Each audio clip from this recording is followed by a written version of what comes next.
An agent works at the counter May 28 in the Delta Airlines terminal at Los Angeles International Airport. Marcio Jose Sanchez, AP photo. West Coast states issue travel advisory ahead of Thanksgiving week. California, Oregon and Washington on Friday issued a joint travel advisory discouraging non-essential travel and urging visitors and residents returning from other states to quarantine for 14 days.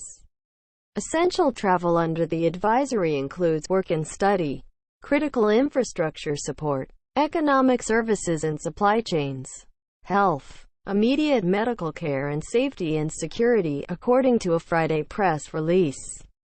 While other states such as Connecticut have mandated quarantine upon arrival for residents of high-risk states, California's advisory falls short of a requirement. New York recently revised its quarantine order to exempt those from contiguous states and those who test negative at least 72 hours prior to arrival.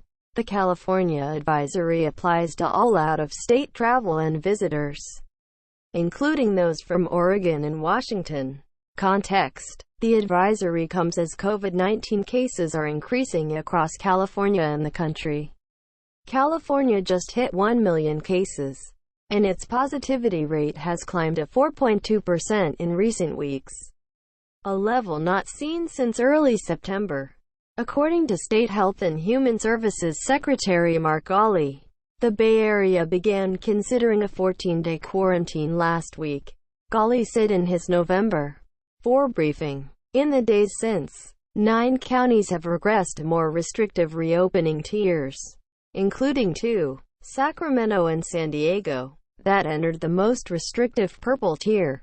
More than half of California residents are now living in purple tier areas.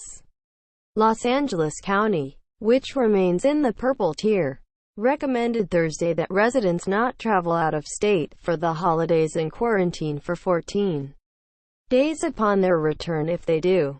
What's next? Ghaly said during a press briefing on Monday that if the trends continue through the next week, more than half of California's 58 counties will be moved into a stricter tier.